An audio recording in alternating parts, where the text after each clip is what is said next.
my personal philosophy, what I've discovered thus far is that there's a lot of beauty and mystery and magic in the fusion of two different things. Like, for example, fighting and music, rhythm. You need to have good rhythm to be a fighter. There's rhythm in music, and I love hip hop music, and I do this thing where I call it Beats by Bomb, where I play a hip hop song, and I hit the heavy bag to the beat of the song that's playing. I try different combinations and movements, and my fan base they really take a liking to it, and it's something I enjoy doing just for fun. It helps me become a better fighter, work on my timing and my rhythm, but at the same time, I'm still enjoying music and hip hop, which is something I'm passionate about. So the marriage between the two has created something really, really awesome. Hi, and welcome back to the Mindset and Performance Podcast. I'm Driz, a mindset and performance coach. I help athletes and young professionals with their career development. We work on a wide range of areas, from training to nutrition, but focus essentially on the mindset as it is the key to everything else.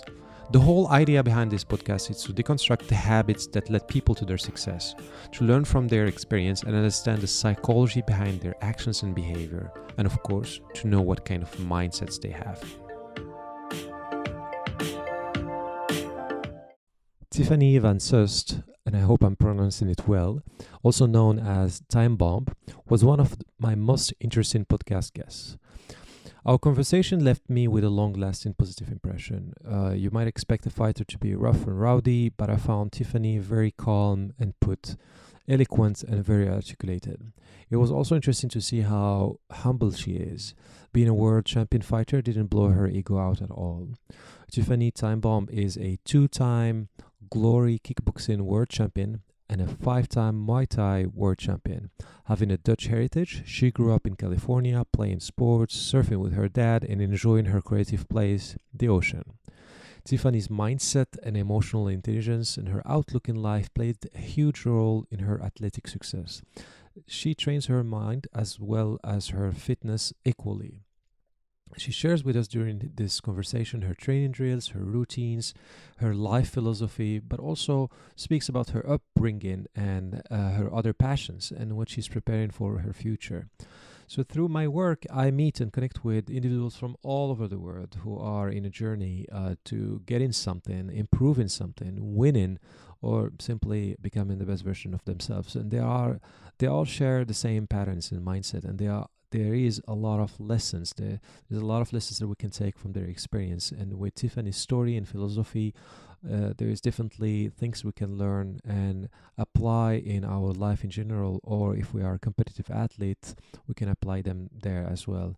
So this interview has been a full blend of openness, vulnerability, honesty, and interesting insights.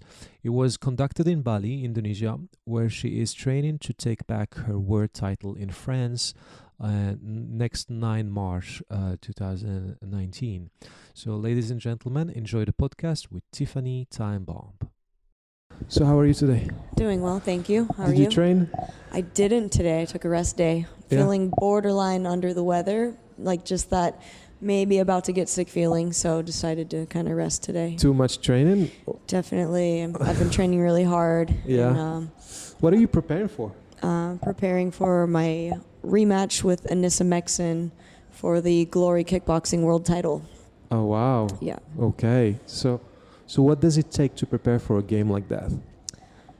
It's a lot of training. I train... You mentioned 3 times, 2 to 3 times the other day? 2 times definitely a day, sometimes 3, with that third session being a little bit lighter or more specific.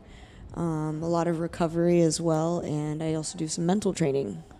Oh, you do? Yes. Well, I'm going to be curious about what do you do specifically for that? I work with a sports psychologist. Oh, nice. And I also like to practice meditation, and I've recently been starting to get into using binaural beats for my meditation, and starting to dabble in like self-hypnosis. So on YouTube, I'm just finding different ones, and as I just kind of lay down, relax, and listen. And visualization has also been a huge part of my training as well. See, the thing is, I found a lot of people have some kind of stigma around meditation. A stigma. Yeah. A negative Like a one, branding positive problem. one. A branding problem. Like when I recommend that like to my young athletes, the people I work with, it's like, yeah, we don't do that like in our family. They think of it like being some really high spiritual thing, or even religious thing. Yeah. But can you tell me how do you use it specifically, or rather, how does it help you? What's the result from doing it? It just depends on the intention that I set for my meditation. Some meditation, if it's before training or before a competition, it's specifically to get into my zone, my visualization, to remind myself of the things that I need to do and to just get myself prepared. Other times I meditate to clear my head if I feel like there's too much going on in my head, if it's throughout the day or first thing in the morning. I like to just start my day with like a fresh slate. So I use it to clear my head. At times I use it before bed to kind of help myself relax as well. So it just depends on the intention that I set before it. There's different types of meditation. There's movement meditation, there's still meditation, and the more that I get into it, I find that certain meditations work better for certain purposes than others. Okay, and when did you get into it, and how? I started getting into it maybe about 2 years ago. Oh. But even more so recently, over the last year, the different types of meditation, because I find that I'm the type of person that my brain is it's always working. Spinning. It's always spinning. And at times that kind of gets in my way of my sports performance or even just my normal day. It creates a lot of anxiety, just general anxiety. And so I use that to kind of help level myself out and remain calm. And it helps me just feel better overall and think clearly. Oh, wow, awesome. Yeah. And how did you get into it? Like, did you just stumble into it, like Google it, or was it your sports psychologist that helped you, introduced you to it? You know, it comes at me like when something pops up in my life from different sources and in different times, it forces me to pay more attention to it. So, you know, I'd mention, oh, I overthink, or, oh, I feel this way. And somebody would be like, oh, have you ever tried meditating? And I'd think, yeah, you know, whatever. And then, you know, I'm listening to a podcast, you know, weeks later, and another athlete or somebody else is talking about, oh, meditation. I'm like, oh, there it is again.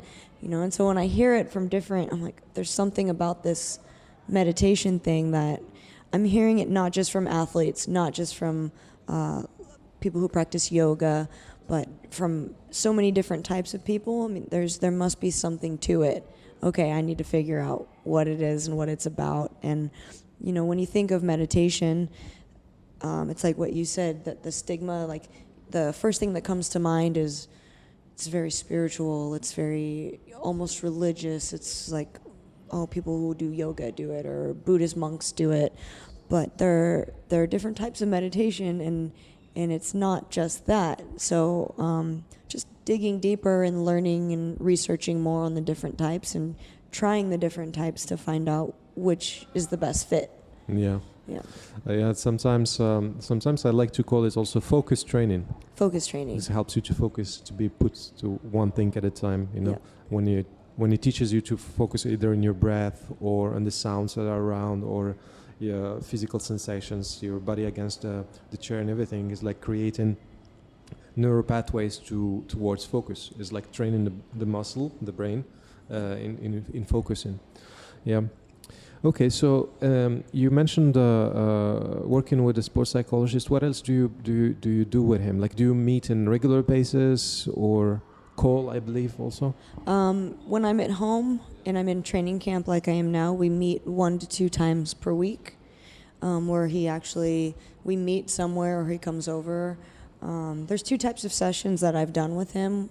One is like a couch setting where, you know, I'm laying down and it's almost like a hypnosis type thing, but he guides me through my visualization, and he creates cues and different images that I can kind of tap into to bring myself to a certain state or to achieve a certain objective. The other sessions that I found were really helpful and I liked a lot were my sports psych would actually come to my training sessions. And for example, if I'm hitting pads with my coach, when the round is over, he'll bring me over and say, okay, what is one thing you would like to do better? Or based on what my coach is coaching me through, I'm like, okay, we need you to do this better. Close your eyes. Now imagine, like, say, for example, a certain kick that I'm throwing. He's like, imagine what you would look like if you threw that kick perfectly, as quickly as possible. It recoiled, it had the snap, et cetera, et cetera. He calms me down, I visualize, and he says, okay, you're going to go out and you're going to do that now. And I found that the sessions where he actually comes to my training, and it's those things that we can address right there in that moment, correct it, or work on it, and then send me back over to my coach, and then I work on that specific thing immediately. I found a lot of positive results with that. I'm sure it is. And then when did you start using this kind of mental drills and mental skills? Do you think like from the beginning of your career or later on? No, not until maybe 2 years ago. I didn't start working with a sports psychologist until 2 years ago. Why not before? I'm very curious. I was always, because I'm such an overthinker, I thought it's just going to give me more to overthink about, or I'm going to like deconstruct and overanalyze everything even more. But that wasn't the case at all. Like, just the expectation that I had of what the sessions would be like were not even close to what they are in reality. And I've worked with 2 different sports psychs now, and with 2 different approaches. One is more the one I'm telling you about, and the other was more like objective, more from taking a step back, looking at a bigger perspective.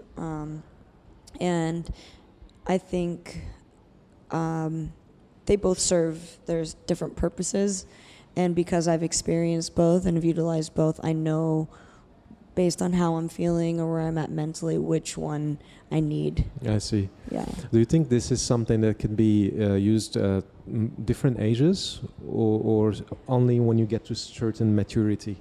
I wish that I had learned a lot of these skills when I was a younger athlete. But I think also, as a younger athlete, I didn't think as much. As we get older and mature and experience life, we tend to start thinking more and start thinking differently or overthinking.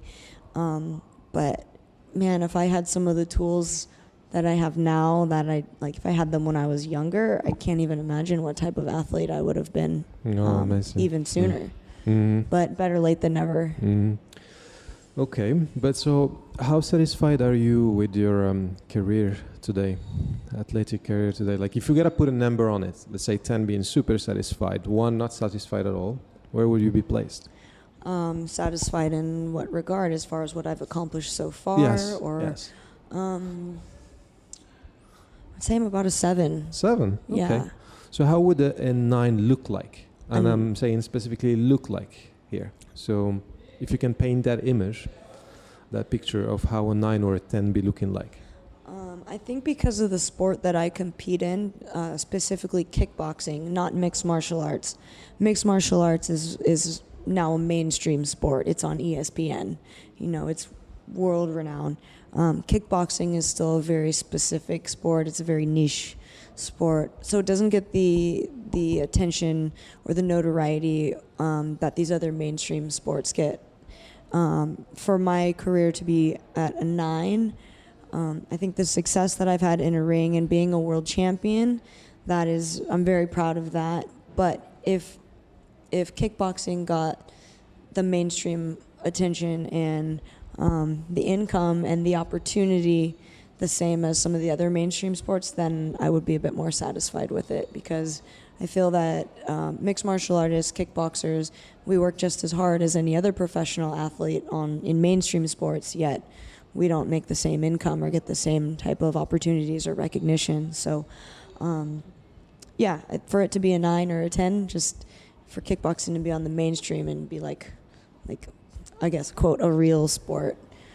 So it's more like are you saying the recognition also that it gets will play a big role in how satisfied you'll be with your career? Like, if it's as big as other sports? Yeah, I think so. Yeah. So how do you know when you did a good job? Like, usually, how do you know that you are that you reached a good level? Does it come from an internal satisfaction, or is it when you get some external source telling you, good job, here's a medal, and so on? Like, I think it definitely comes from an internal source, because even as a 7-time world champion, there's still something inside of me that is not completely satisfied. That is not, I don't feel finished. I don't feel completely fulfilled. Do I feel proud? Yes. Do I feel accomplished? Yes. But there's still that something inside of me that I can't quite put my finger on that just leaves me wanting more, or to see how far I can push it, how much better I can get, where I can take it. do you know specifically where what is it that you want to have and where you want to be? I don't think so. I mean, you would think, you know, the majority of an athlete's dream is to be a champion or win a title or to be on a championship team. And you think, okay, that's it. I've done it. I've reached the goal. I've reached the top. But, you know, when I reached that, and I think because I reached that at a young age, I was kind of like, okay, now what? There's got to be more. There's got to, okay, I did it, but I still don't feel complete. Yeah. Yeah, it's interesting. So, you know, there's a lot of talk about the why and knowing what is it that you do and why you do what you do and everything. So it can be sometimes helpful to know it, but yeah, it could be also when you reach it, then what's next step, right? Yeah. What is the next level? Okay. So satisfaction level is 7, and 9 is when you are, let's say, there's bigger recognition in the game and the sport itself. Is there something that you can do to make that satisfaction level go upper? Something that you can do personally that is not you're not waiting for something to come from the outside, but something you can do yourself. I think March 9th will be a determining factor, because I'm facing the opponent who beat me and took the title from me a year ago. And so this fight is our rematch, and it's also for the title that she took from me, and it's my chance to take it back. So there's sort of a personal redemption at stake there, you know, and being the highly competitive person that I am, somebody beat me, that doesn't sit well, and I have a chance to redeem myself and get that back. Because the last fight wasn't even, like, it was so close. It was a very, very close fight, and with it being so close just makes it that much more frustrating that I lost, you know? So at this second chance almost to prove to myself that, hey, I am better than this girl, you know, it's really important to me. Yeah, I can imagine. I didn't realize that it was in March. I thought it was something close in February. Yeah. But it's like a month. 1 month. Yeah, a month from now. Yeah. So is a part of your training is the recovery time that you spent in the place where we met? Like, yeah. That's something you do on a regular basis as well? Yes, definitely. Yeah. So why training in Indonesia, by the way? I came to Bali because there's something magic about this place. I wouldn't train here in Bali if the level at the gym at Bali MMA wasn't at the level that it's at, but I'm just very fortunate that in a place that I love, a tropical paradise that I love, there's a gym with world-class training, and not only world-class training, but world-class human beings. Like the people at the gym, my teammates, my coaches, they're family to me. And there's a very special bond there. There's something very special going on there. And the fact that this group of people and this connection and everything is in a place like Bali, it just makes it even better. You know, the first time I came across you, it was a picture that my old coach posted, Mark Mariani. Yeah. He used to be here, as you know, yeah. and I think I'm still working with him. Yeah, you still? Yeah. Oh, wow, okay. Yeah. He's now in Thailand, I believe. He's now in Thailand. He's coming back in a couple of weeks, I think. Just to work with you? No, just to come back to Bali, but he'll definitely be finishing off my last couple of weeks of my training camp. Yeah, for me, he was like one of the best ever I have worked with. He is a world-class coach. Yes. Yes. So specific, so precise yes. in his training. I didn't train for any martial arts. It was just like fitness, general fitness, and he helped me. Also, I had some back problems back then. Yeah. I went to physiotherapists and chiropractors. They didn't do anything. He did. He helped me with it. Yeah. Because he knew where to look exactly in the imbalances and the core work and everything. Yeah. And I believe also you have some origins, source, like Indonesian, like grandfather. My grandfather, yes, right? he's from Semarang. So I believe this is not the first time you come, and you kept on coming since a young age, or? The first time I ever came to Bali was in 2014 or 15, I believe. So, but it was always on my radar. My dad, growing up, he was a surfer. He taught me how to surf, and because we're Indonesian, he always was like, "Oh, we're gonna go on a surf trip to Bali. We have to go to Bali." He would always talk about Bali, and so it was always on my radar as a surf destination, never as a spot to go and train. And then later I got the opportunity when the gym, it wasn't even officially open yet, but just through my nutritionist who knew the guys that own it, he said, "Hey, they're opening this gym in Bali. You should come check it out." And I was like, "Bali? Man, they have the best waves in the world there. Now there's going to be a gym there too." Like, it's just the way that it all came together because my other passion is surfing. So it all just kind of fell together. I was going to ask you about that. I didn't know surfing was a big thing for you. Oh, I love surfing. Oh, wow. Yeah, Amazing. I wish I could do more of it right now, but I'm in training camp, so that surfing has to take the back seat. Yeah. Super disciplined. So you grew up in California, I believe, right? Yes. Yeah. Surfing, which breaks? Yes. I live in San Diego. San Diego? Yeah. So I visited. Pardon me? I've been there. Yeah. So I live in Encinitas. So I surf at Swami's. I surf in Leucadia, a little bit in Carlsbad, sometimes in La Jolla. Oh, nice. Great surf. Great surf there. Yeah. Like one of my best surf trips was there. I actually even had blacks for myself once. Me and my friend, though. That's insane. That's insane. But usually it's always packed, right? Yeah. Yeah. Blacks is undoubtedly it's one of the best spots in San Diego, but I just because of the crowd factor and how competitive it is there, I kind of stay away. I mean, I really love surfing, but it's for fun. So I'm not trying to, be competitive with it in any way. And when it's really crowded and the really competitive guys are going, I don't want to be in the way. I don't want to be in the mix. I just want to have fun and catch my waves. And how was it growing in that environment? How was the upbringing for you? It was awesome.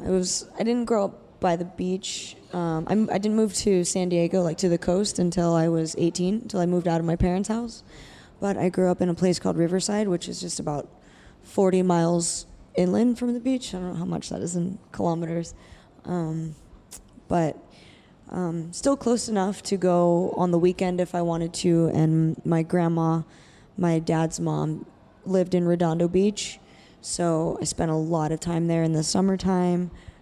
For not living near the beach, I was at the beach quite a bit. So I was still able to kind of surf, at least a couple of times a month. But in the summertime, Were you close with your grandma?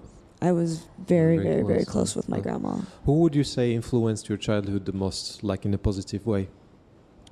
As far as my family members? Yeah. Or it could be also other people?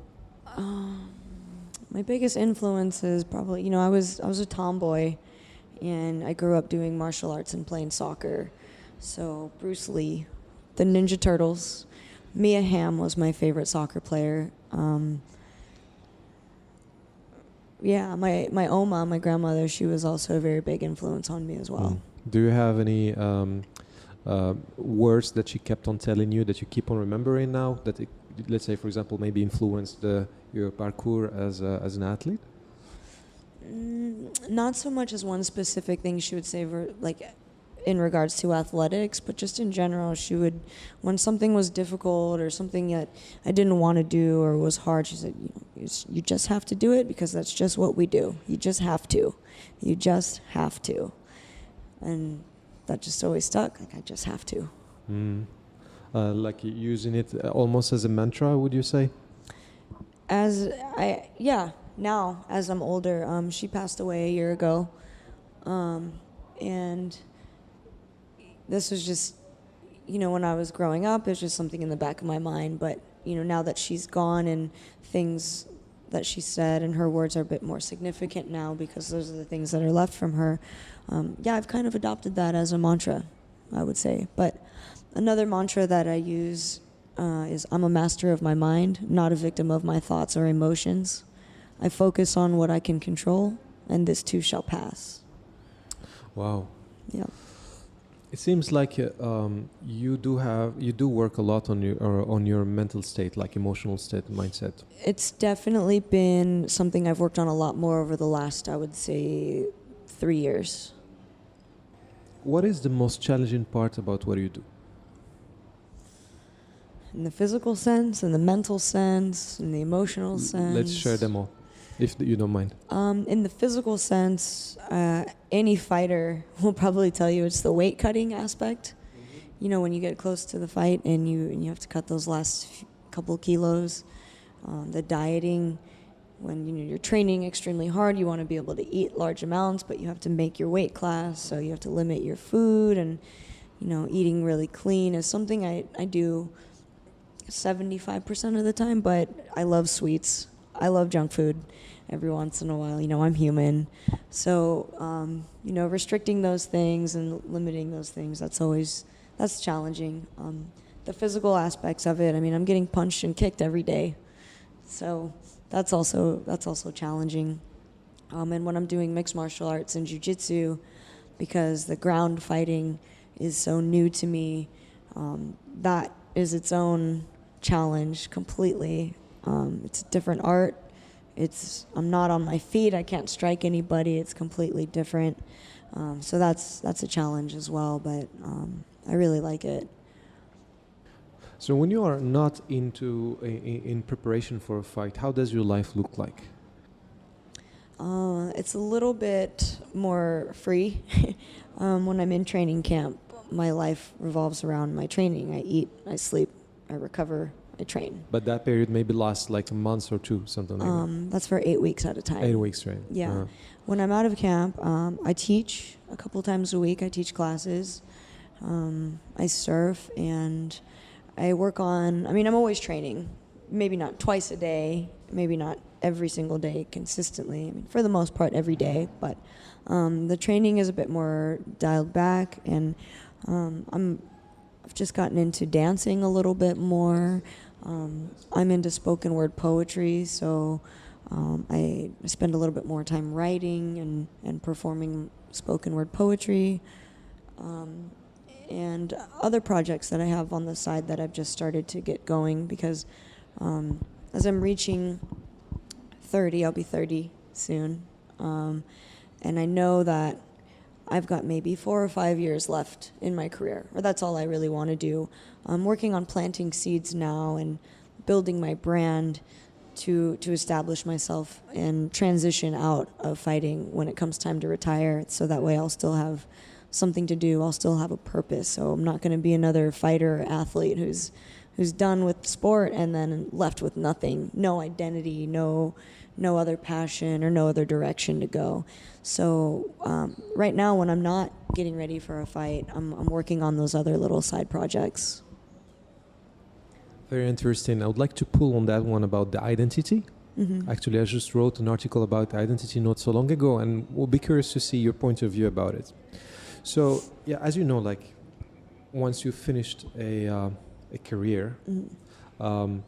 Or only also for people who would like to do career change, they often link their title to what they can do, right? Like a fighter, for example. Right. I'm a fighter. So how do you approach that change? Do you see the skills that you have, or the social, emotional skills, everything that you have carried and learned during the whole time, and how can you employ them in the next step? Are you very conscious about those skills that you will carry and employ and transfer to the next chapter? Yeah, I think so. I mean, the determination that I have as a fighter, which, and that competitiveness, when I'm no longer able to put it into the physicality and training and competing, I'll still have that same determination to achieve my goals outside of the ring, I'll still be competitive with myself or with whatever industry I end up in outside of the ring. I will still, Is it a secret? Is it a secret? Yeah, the industry. No. I mean, I have many different interests and different projects that I'm trying to get going, and still things that I'm figuring out whether I think I like now, and maybe I won't like them the more that I get into it. But motivational speaking is one. I'm kind of trying my hand at that. It's something that through teaching seminars has naturally, it's kind of flowed into something that I've taken an interest in, connecting with people and, helping to inspire.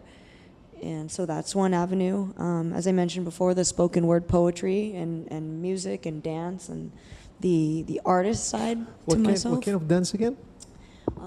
I like to do top rocking, like up rocking, kind of like hip hop, and not the ground aspect of breakdancing, because I think I'm a little bit too old to start doing that. A little too beat up already for that. It's really hard on the body, but I love footwork. I love salsa dancing. I've taken some salsa dancing lessons and have taken a liking to that as well. I don't think I'd ever want to go like professional with it or compete with it, but I find the connection between dance and fighting and music and fighting, and it's something that I'm able to link the two while I'm still fighting, but I'm still going to be interested in dancing and music when I'm done fighting. So if I can, somehow connect it now and then, I don't know, use it in some way later. Yeah, create something out of it. Yeah. Must be possible, I think. Yeah, there's got to be. I think, my personal philosophy, what I've discovered thus far is that there's a lot of beauty and mystery and magic in the fusion of two different things. Like, for example, fighting and music, rhythm. You need to have good rhythm to be a fighter. There's rhythm in music. And I love hip hop music. And I do this thing where I call it Beats by Bomb, where I play a hip hop song and I hit the heavy bag to the beat of the song that's playing. I try different combinations and movements, and my fan base they really take a liking to it, and it's something I enjoy doing just for fun. It helps me become a better fighter, work on my timing and my rhythm, but at the same time I'm still enjoying music and hip-hop, which is something I'm passionate about. So the marriage between the two has created something really, really awesome. I can imagine, yeah. Yes. Okay, so can you tell us a little bit about your time management? How do you prioritize things, and when do you have time to work on your social media? When do you have time for your personal life? When I'm in training camp, everything takes a backseat to training. Training is the number one priority. My training, my recovery, and all things pertaining to that. Social media is something that I know it's important. It's something that sometimes I enjoy doing. I know that there are certain algorithms and things that you can do to increase your following and to be more present. For some people, that's everything to them. And for me, I feel like it comes in waves. There's times where I'm not too active on social media. I post on my Instagram once a week. I'll post stories almost every day. And then there's times where I'm really into it. I'll be more active and I'll post a lot. It just kind of depends on how I feel. If I'm really tired from training or mentally whatever, then I don't worry about it, because my job is to train. And there's times where I find it fun and I can be creative and express myself through it, and use things like my art and things like my writing and photography. I can use my social media as an outlet to put that out there in the world. So, it really, I guess I do my social media based on how I feel. Yeah. Yeah. Yeah, the reason why I'm asking is because some of my clients find it heavy. Yeah. And they would like to learn how to distance themselves from it. Like, still do it, because it's about exposure, also getting more sponsors, and also passing on the message to not passing on the message, but like inspiring somehow the audience. But they found it very heavy. What would be your advice when it comes to dealing with the burden of social media? I agree. At times it is a burden, and social media can be a wicked, horrible place. The comment section, don't read the comments. Yeah, right.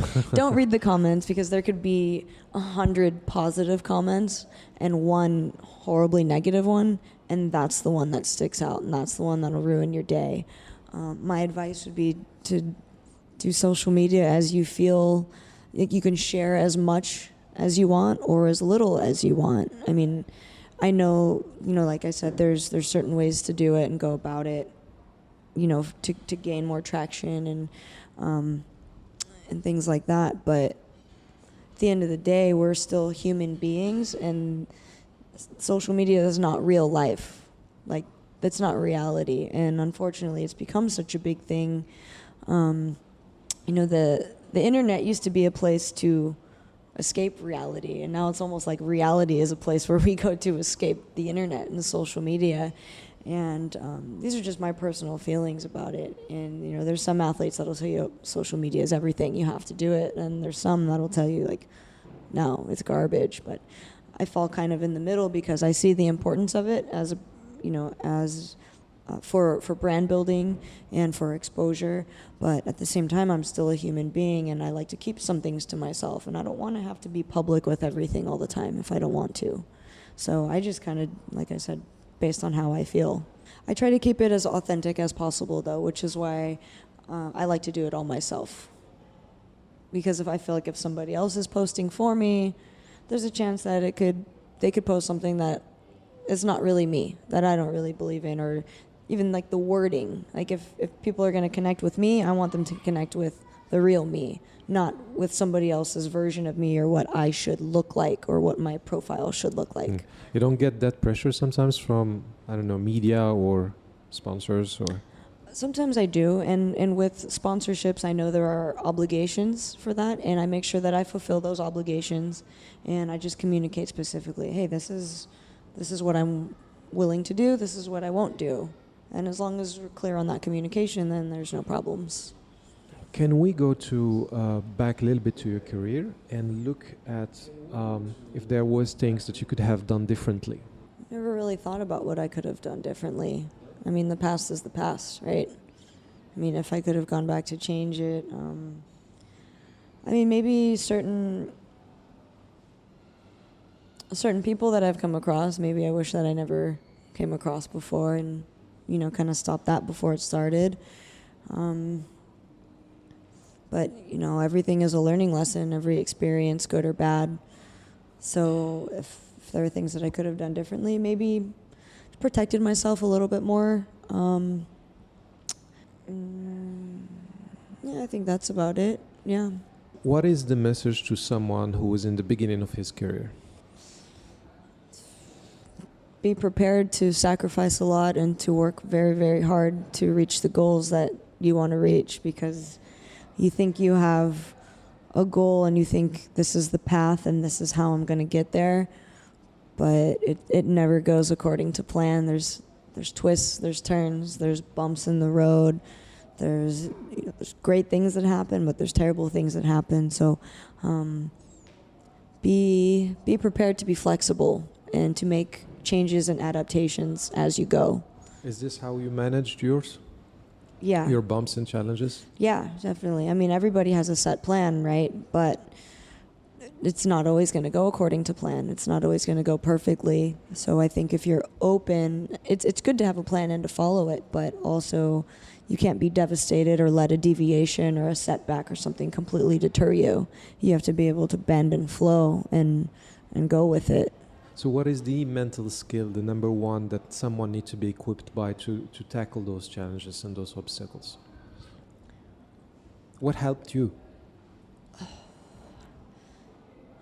I think just a lot of determination and perseverance, and just that never say die attitude, that never give up. I mean, even if I have to take a break, even if I have to slow down or, kind of change direction a little bit, but never stopping. Never stop progressing. Did you know what you wanted to be when you were in the beginning of that career? You knew where this is all taking you? I had no clue. No clue. I had no clue whatsoever. Like, there was never once in my life, like as a little girl growing up, or even as I got older, that I said, I want to be a professional fighter. I want to be a world champion fighter. It all just, I didn't make my pro debut, like, I never had the intention of it. I made my pro debut on 10 days notice. I was training for an amateur fight, you know, and I figured, oh, I'm just doing this amateur thing till I finish university. I'll have my degree, I'll go work. My coach calls me, hey, I've got good news and bad news. I'm like, what's the bad news? My opponent dropped out, because at that time I started to have a hard time getting matched up for fights with opponents. And he said, yeah. And I said, well, then what's the good news? And he said, you're going to make your pro debut instead. And I was like, what? In a week? Yeah. Like, so I was training and I was preparing for a fight, but in the States, the difference between professional and amateur, other than the license required, is the rule set. For Muay Thai, as an amateur in the United States, you weren't allowed to throw knees to the head. You weren't allowed to throw elbows. It was just punches, kicks, and knees to the body. As a professional, you now are allowed to throw elbows, which totally changes the game. It's almost different rules in a way. And so I learned how to utilize elbows in those 10 days and made my pro debut against a like 3 or 4 time European champion, and I won. So that first pro fight, and I was so stoked to get paid. I was still in university. I was a broke college kid, and someone wanted to pay me to fight. I was like, this is awesome. I mean, it wasn't that much. I think I made maybe $1,000 for that fight, but, you know, as a 22-year-old, I'm like, it's great. And so one turned into the next one and the next one, and, I mean, here I am. Excellent. Wow. What did you want to be when you were little? Did you have a vision, like before even fighting, maybe? Before the fight? I was always athletic. I was always into sports. I grew up playing football, soccer, and I wanted to be a professional soccer player.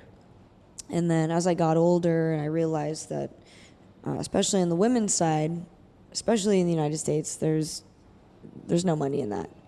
When it was at its height, was in, I think, in 1999, 2000, 2001. That's when women's soccer was at its peak. Mia Hamm was getting Gatorade ads, and, oh, I can do that. That's what I want to do. But she's the 1%. You know, that generation, they were that 1%. And then the women's professional league started, and just as quickly as it started, it went bankrupt. And so there goes that. And so always being involved in sport and being active, I decided I wanted to be a strength and conditioning coach. So I went to school and I studied kinesiology, and I wanted to be a strength and conditioning coach for athletes. And I had an internship, and at the same time when I was meant to start my job at the gym where I interned, while I was still fighting, I'd already had maybe 3 or 4 professional fights. I got my opportunity for my first world title fight. It was for the WBC world title. And that was the fork in the road for my life, where I could have had the security of this job as a strength and conditioning coach. That probably would have been my path. And I turned it down to train for this fight. I won the title. And, I mean, still, there's no money in it. It's not like my life changed and I made a bunch of money. I mean, I just had this title now. And but I believe you were not necessarily pursuing the money when you... No, definitely wasn't pursuing the money. I was just like, I have a chance to be the best in the world at something, which is something only a select handful of people can say, you know, and being super competitive. Anything I do, I don't want to do it to be second best. Like, if I'm going to do it, of course I want to be the best in the world at it. You know, so especially with martial arts, with fighting, because it was a passion of mine since I was 8 years old. I started karate when I was 8 years old. And any specific type of karate? I did Okinawan Shorin-ryu, Japanese style. Back in the States, they were available. This type of training was available. Yeah, well, you know, like after the Karate Kid movies came out and all the Kung Fu movies in the 70s and the 80s, there was a big boom. of karate schools popping up all over the United States. And then my generation, I grew up with Power Rangers and Ninja Turtles, and so watching that on TV, I'm like, I just want to be like a Ninja Turtle. I just want to be like Power Rangers. Yeah, I grew up with these guys too, for sure. Yeah, I had posters everywhere. Yeah, I just told my mom, I want to do karate. You know, she's like, what? Were they supportive? Yeah, totally. I mean, they put me in karate, and you know, they'd take me to my classes every week, and I would compete in tournaments, and they would come to the tournaments and cheer for me and support me. But I don't think my parents or myself or anyone in my family had any idea that this is where I would end up. Yeah. Yeah. I wanted karate, but my parents put me to judo. Oh, okay. I had no clue why. Totally different. I was 7 years old, I think, when I was asking for it. I put me in judo. Yeah. Like, okay, they probably saw the uniform, like, oh, it's the same thing. Yeah, probably that, right? Yeah. I didn't pursue it though, but No. anyway, okay. I'm curious about how was it in terms of friendship with people. Like, did you stand out too much to the point where it was hard to find like-minded friends, or this path didn't impact your friendship and your relationship with other kids? Like as a kid growing up? Kid, teenager? As a kid, no. It was, you know, I had friends in karate class. I had my friends at school on the playground. I had my friends from soccer. As a teenager, you know, when our priorities start to change, we get a little bit older and we start different paths. When a lot of my friends would want to start to go out on the weekends and, you know, be teenagers, I was very disciplined in my karate. I trained for tournaments. By yourself, sorry to interrupt. By yourself, you were disciplined by yourself, or somebody told you you have to focus on this? My instructors, you know, well, it's kind of like, if you want this, then you need to do this. It doesn't matter if your friends are doing this. What do you want more? So you sacrificed some things. I learned sacrifice at a very young age, because with playing soccer as well, I played at club level from the age of 10, where I learned. My coach said the only way you're allowed to miss practice or a game is if you have a death certificate. Like, we're 10, 11, 12 years old, and they're telling us this, hey, if you want to be the best soccer player you can be, you can't go hang out with your friends, you know, when it's time to train or when it's time to play. And that was something that, you know, I guess from a very young age, that always meant more to me than being a normal kid. I mean, I was still very much a normal kid, but when it came time for karate or soccer or whatever, like, I always chose that over being a normal kid. So I hear a lot here talk about discipline and being really disciplined about certain things and managing priorities and everything. Mm-hmm. While having this conversation, I'm hoping also some of my audience and my clients will be listening to it, yours as well, and learn that this is very important. Like, once you put your mind into something, you just gotta commit and focus and prioritize and know that you're sacrificing some things for something that are greater, bigger, right? Right. Okay. Do you read? I do. What do you read? My Bible is Warrior of the Light by Paulo Coelho. Oh, yeah. I think I know this one. Yeah. And he's my favorite. Yeah, he's one of my favorites as well. I'm almost finished with Can't Hurt Me by David Goggins, which is fantastic. I don't know this one. Okay. You got to check that one out. I'll put some links. Yeah, that's a great one. I like to mix it up, but because these last few months I've been gearing up to get back into the ring and fight again, I'm really just trying to always strengthen my mental ability. And so reading things like Can't Hurt Me, you know, stories of inspiring stories of just raw determination and persistence, you know, overcoming adversity. You know, I try to learn from other people who have just been in the trenches and have come out on top. Their stories are very inspirational, and, you know, we can all learn from things like that. On the lighter side, you know, like Paulo Coelho, again, still it's a little lighter, but with deep messages, something very meaningful. I'm also into hip-hop. I was reading by RZA, the Tao of the Wu, you know, from the Wu-Tang. You know, people who are just the best at what they do, and they seem like they have these just different perspectives that again, you can just learn from and be inspired by reading books on emotional intelligence. Just I don't really read fantasy things too much, or because I'm kind of a dreamer. I'm off in my own fantasy world most of the time. So if I'm reading something, it's definitely going to be geared more towards something that's going to help me grow as a person, or learn, or make me better, at what I do. That's really awesome. I'm so glad we had this conversation, and me we too. bumped into each other the other day. Definitely. So happy, and I think a lot of our audience will take a lot of lessons from our conversation today. Good, I hope so. Yeah. Is there any other message you would like to pass on here to our audiences? I don't know, something like, for example, when they can watch you, or... Yeah, my next fight is going to be March 9th in Strasbourg, France for Glory Kickboxing. It'll be available on UFC Fight Pass. I'll be fighting for the world title and definitely getting it back. Excellent. Yeah. A place where they can interact with you? I'm most active on Instagram, and it's at Tiffany Time Bomb, all one word, no spaces. About Time Bomb, how did you earn that, or how did you come up with it?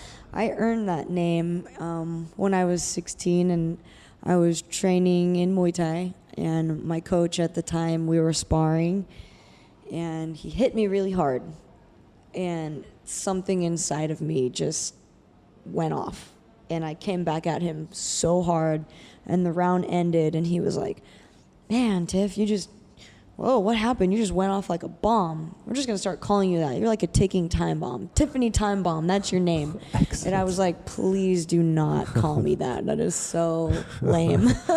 But it stuck. Of course, you're not supposed to like your nickname. And if you give yourself your own nickname, that's kind of lame too. So, I mean, I didn't give it to myself, and at first I didn't like it. So, of course, it stuck. And then everyone started calling me that, and so I just embraced it. And it became my brand, my identity. Excellent. Yeah. Thank you so much for joining this. Thank you for having me. Yeah.